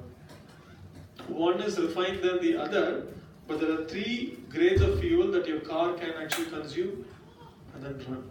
And different grades are for different cars also. In other examples, there are 3 primary colors, right? 3 primary colors, you can mix and match them, and then you get, what do you get? Huh? Other colors? You were saying something? So 3 colors you mix and match in different combinations, in different percentage, you get all the other colors. You get all the other millions of shades that you see when you go to the paints, Home Depot, right? You see the paint shades, all the different shades. And it's all coming from a certain percentage, a combination of 3 primary colors. So all our natures, all our characteristics, all our behaviors are coming from this combination of these 3 modes. The mode of goodness, the mode of passion, and mode of ignorance. And depending on which is the primary mode that our nature is is conditioned by, we will act in a certain way. So Krishna gives the symptoms in the Bhagavad Gita, how a person, if this person is conditioned by mode of goodness, Sattva Guna, if his primary mode is Sattva Guna, then how does he behave? How does he act? If this person is in Rajo Guna, how does he act? This person is in Tamo Guna, how does he act? So out of the three modes, which is the best mode? Sattva Guna. Sattva Guna is the best because it's from Sattva. If you are situated in the Sattva Guna, then spiritual practicing spirituality becomes very easy. Growing spiritually becomes very easy. So, the reason Krishna gives this information is so that we can elevate ourselves to Sattva Guna. At least elevate ourselves to Sattva Guna, and then from Sattva Guna platform, one can actually further rise and go to the spiritual platform easily. But what do you think primarily the world today is functioning? Which mode do you think is functioning?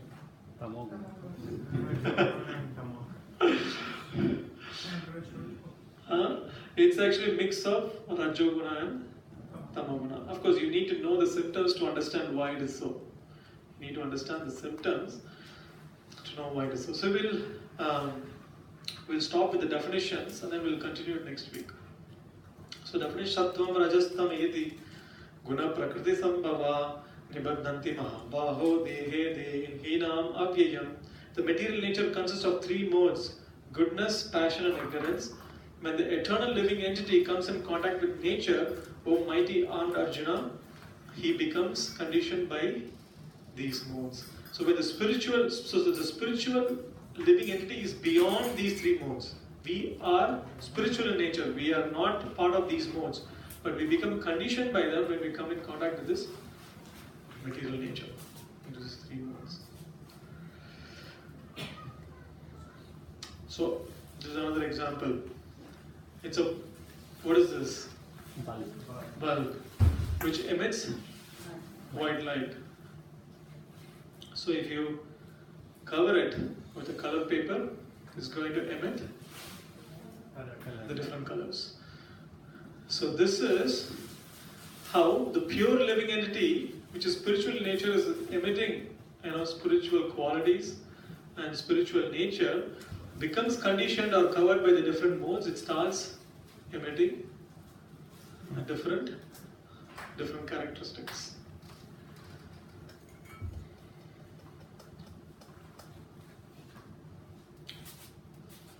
Right. So anyway, I think we are running out of time, so we'll pause there and we'll continue next week.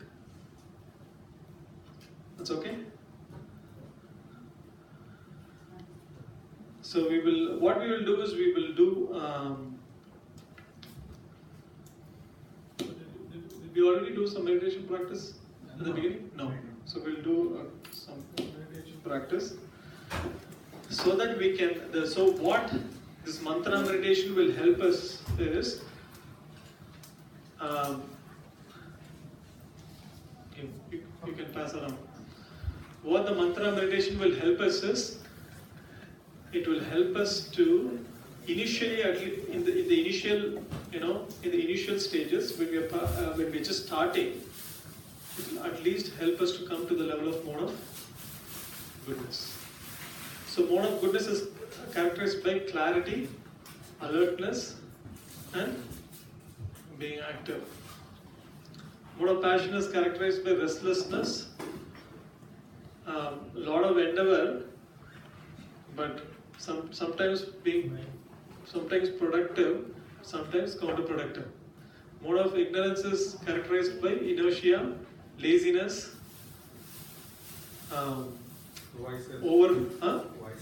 madness, anger, all those things. Yeah, vices can be in both passion and ignorance. Because greed is actually attributed in the mode of, what do you think? Greed is passion. Greed is passion. Right. In fact, there's anyway, I think we'll save it for Or should we go for 5 more minutes? Yeah, Yeah, no problem. Yeah? Yeah, we can continue though. Okay. So this is the mode of goodness. O sinless one, Krishna is telling Arjuna, the mode of goodness being purer than others is illuminating. Mode of goodness is purer than others and it frees one from all sinful reactions. Those situated in the mode of goodness become conditioned by a sense of happiness and knowledge. This is the primary two symptoms of the mode of goodness is they are conditioned by a sense of happiness and knowledge. Can you tell me of some examples who can fall into this category? Saints. Yeah, beginners in the saint profession. Child. Huh? Children. Children, okay. But of course, knowledge, I don't know. Yeah, happiness. Innocence and happiness, yes. Philosophers, poets, Philanthropy. yeah, Social workers. right. Yeah. So they have a sense of happiness and knowledge because they are. So the people in the characterized mode of goodness are more selfless than people in the conditioned by the other modes. Now let's see mode of passion. So mode of goodness is they are conditioned by two things. What are those? Knowledge and happiness. And they become conditioned by it. Actually. So is it, Prabhu, subtle body gets conditioned? Yeah, the whole body gets conditioned by that, like that. But they are pure because their lifestyle, they're disciplined. You know, they are regulated. They are, you know, all the goodness that you can see. They are hardworking, but they're balanced. You know, they are. So all these different. If you see somebody with these life that they eat, they will eat at the same time every day. They will sleep at the same time. They're regulated. They're highly, very disciplined people actually. And then when you live such a disciplined life, naturally you become happy. It's a natural concomitant that you will become happy, and they are interested in spirituality because they are more pure than people conditioned by the other modes. Now let's see mode of passion. Is born of unlimited. The mode of passion, Krishna says, is born of unlimited desires and longings. O son of Kunti, and because of this, the embodied living entity is bound to material fruitive actions. Can you tell me a place where this happens? Las Vegas. I mean, Las Vegas, I'll reserve it for another example. Huh? Silicon Valley. Unlimited desires and longings. I want to be CEO. I want to have, you know, many cars. I want to have a Tesla. You know. So when you have unlimited desire and longings, you have to work for it. Nothing is going to come and fall in your lap. So when you have unlimited desire and longings, what comes along with it is hard work. You have to work hard to try to fulfill those desires. And what happens, the moment you get it, you can enjoy for 2 days. After that, next desire. After that, next desire. Then you have to move on. Again work, again get another desire, work hard, next desire. So the two symptoms of mode of goodness is knowledge and happiness. So people in the mode of characterized by mode of goodness, they are satisfied. They will still perform their duty but with detachment. That is one of the characteristics of people in the mode of goodness. But people in the mode of passion is, I do my duty because I am getting a paycheck. If you don't give a paycheck, it's over. My goal, I am doing it because of my own selfish desires and needs. So that is mode of passion. Mode of ignorance. This is a really cool mode, which nobody wants, should not be in. So, O son of Bharata, know that the mode of darkness, born of ignorance, is the delusion of all embodied living entities. The results of this mode are madness, indolence, and sleep, which bind the conditioned soul. So you can experience tamaguna. You know, just sit before TV for 10 hours straight. And then you can experience tamoguna actually. The effects of tamoguna can hit you. So it's laziness, inertness, procrastination, overindulgence. I mean, of course, Krishna says here sleep, it's excessive sleep. You slept for the required number of hours, but you still lay on the bed. And then for another 2-3 hours. That's in the mode of ignorance. It's characterized by what? Laziness, inertia, excessive indulgence in sleep, madness, and so on and so forth. This is, and I would keep Las Vegas. Where there is it's all about indulgence and very little about intelligence. Very little about intelligence. And mode of ignorance will push you towards it. Mode of ignorance will push you towards it. What about excessive knowledge that you have? Yeah, there's a sense of knowledge, and excessive knowledge is mode of goodness. And when one accumulates excessive knowledge, it can also lead to pride. Right. And pride will bring you down to mode of passion. So at that point, you're just satisfying your ego. Yeah, that's right. So knowledge also has to be used in the right way, in the sense of attaining a higher goal. Knowledge should not be accumulated just for the sake of accumulation. Knowledge should be taken so that one can progress in the right direction.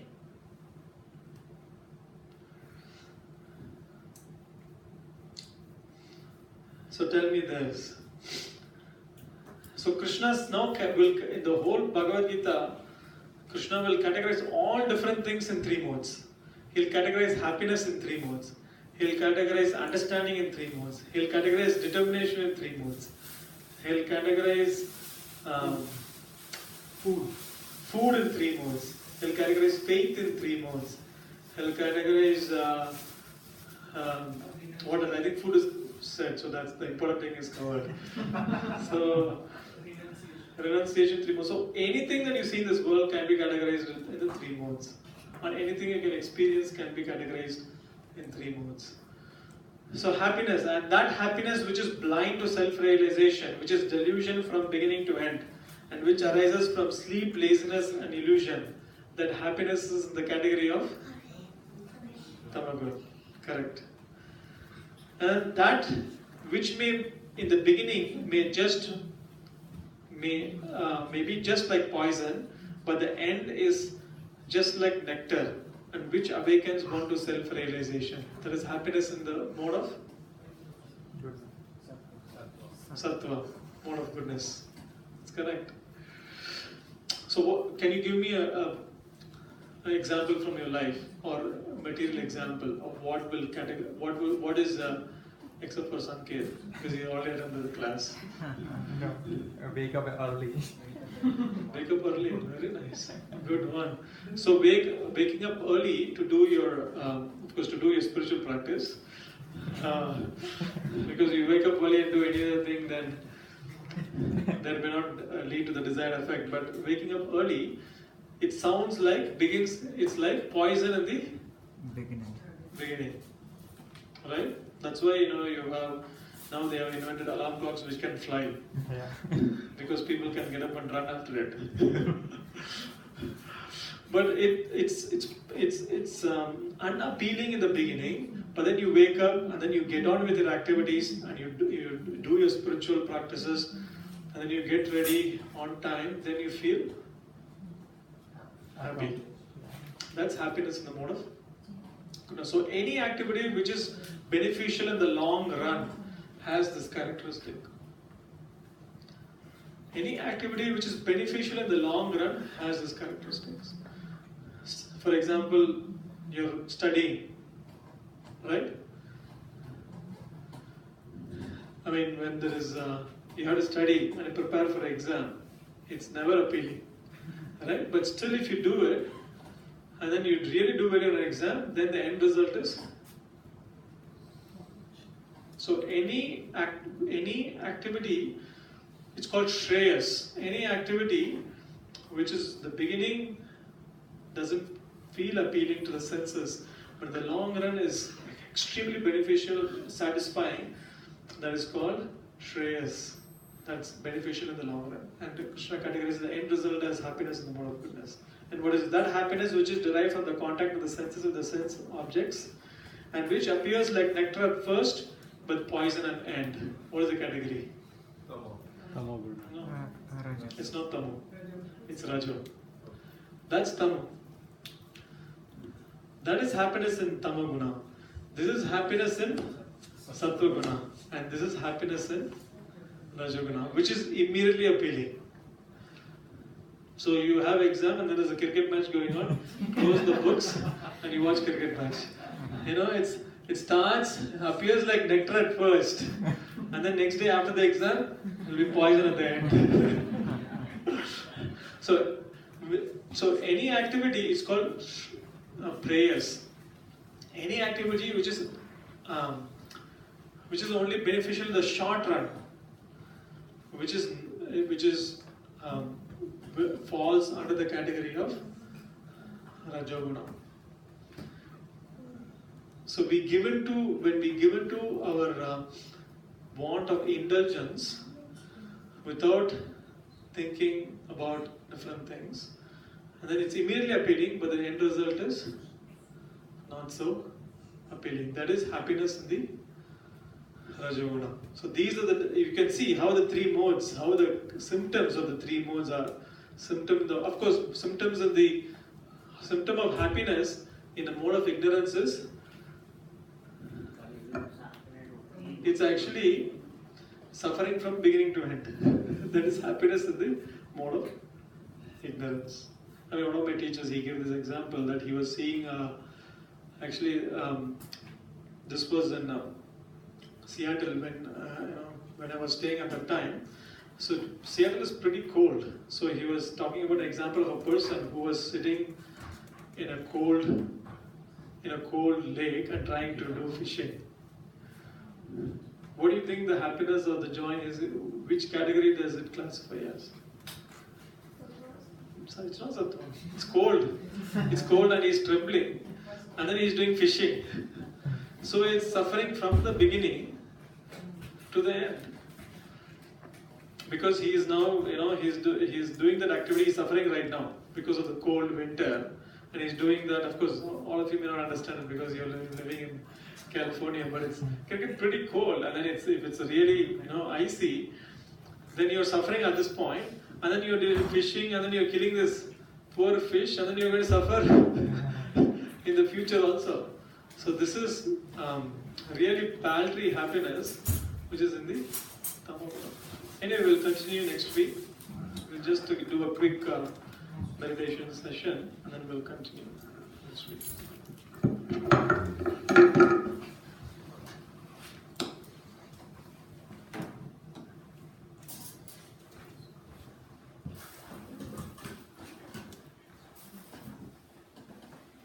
Does everybody have a beat? Yeah.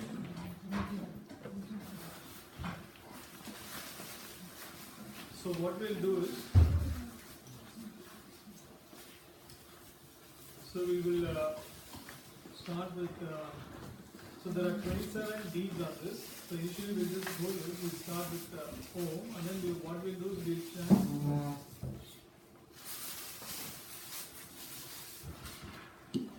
So we will chant another mantra, the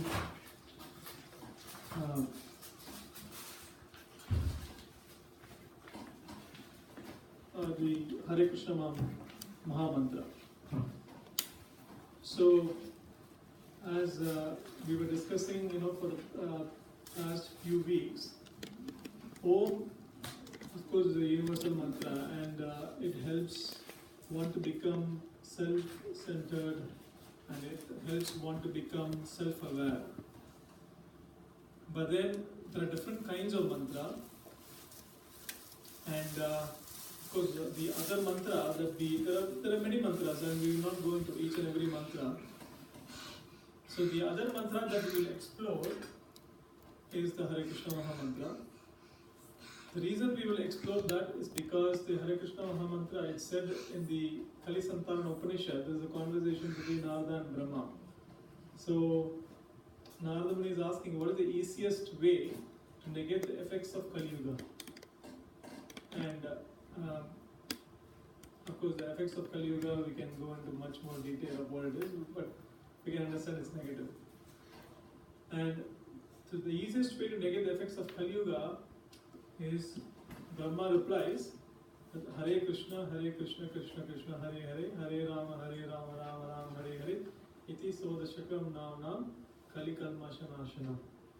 So this 16-word mantra has the power to destroy the effects of Kali Yuga. That's one thing. The other thing is, we talked about briefly about the Paramatma, the two kinds of Atma. So the Hare Krishna Maha Mantra also connects us directly with the Paramatma, or the Supreme Divine. So, with that short introduction, we'll get into the practice, and as we go into the further the next few weeks, you will be able to understand more and more why this mantra meditation is important and essential. But for now, I think this explanation suffice enough for us to try it out. Okay, I know all of you are hungry. So we'll start with chanting Om 3 times, and then the beads there are 27. It's a 27 count bead. So after chanting Om for 3 times, what we'll do is, on each, so we hold the bead, there is a central bead, and then you can hold the bead using your middle finger and your thumb. And on each bead, we chant Hare Krishna, Krishna Krishna, Hare Hare, Hare Rama, Rama Rama, Hare Hare. And then you move to the next bead. And then you chant Hare Krishna, Krishna Krishna, Hare Hare, Hare Rama, Rama Rama, Hare Hare. And then you chant like that 27 times. It will take probably 5 minutes to do this. And what we would also encourage you to do is try it out at your home and see for yourself, experience for yourself how it transforms or elevates your consciousness. The word mantra, I think we explained it in the first session. The word mantra means it has 2 parts, man and tra. Man means the mind, and tra means to deliver, to uplift, to free. So the mantra, process of chanting or mantra meditation, is that it will free your mind from all negativities, and it will uplift your consciousness and puts you directly on the spiritual plane. The only way to experience this is to try it out for yourself. There's no way I can prove it to you, and there's no way you can prove it to me. But the only way to experience this for yourself and for each and every one of us is to try it out in our own lives and then experience it. So with that, we'll get into the practice. So first, we'll chant Om 3 times, and then we'll get into the Hare Krishna Mantra. So you can take a deep breath.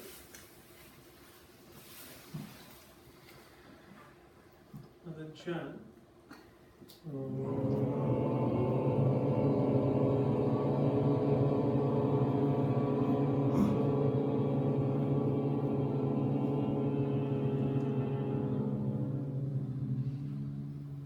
Take a deep breath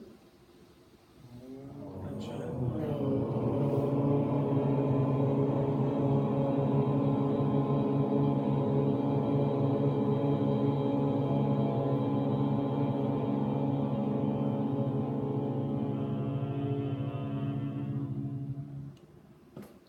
take a deep breath.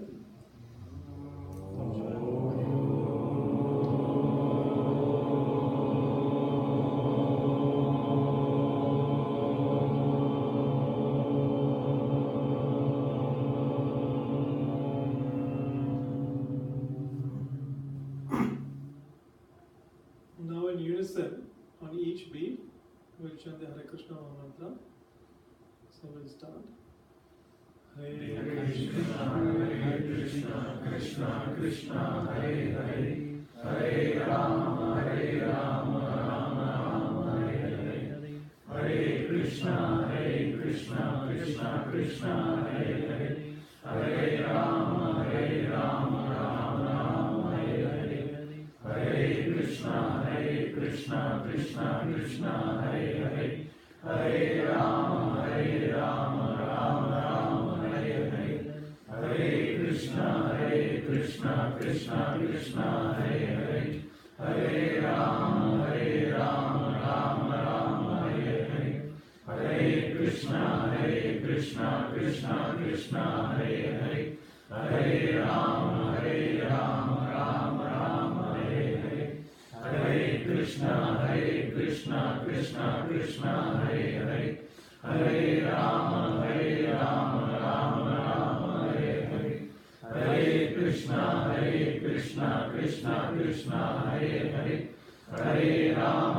Rama, Hare Hare, Hare Krishna, Krishna Krishna, Hare Hare, Hare Rama, Rama, Hare Hare, Hare Krishna, Krishna Krishna, Hare Hare, Hare Rama, Rama, Hare Hare, Hare Krishna, Krishna Krishna, Hare Hare, Hare Rama, Rama, Hare Hare, Hare Krishna, Krishna Krishna, Hare Hare, Hare Rama, Rama, Hare Hare, Hare Krishna, Krishna Krishna, Hare Hare, Hare Rama, Rama, Hare Hare, Hare Krishna, Krishna Krishna, Hare Hare, Hare Rama, Rama, Hare Hare, Hare Krishna, Krishna Krishna, Hare Hare, Hare Rama, Rama, Hare Hare,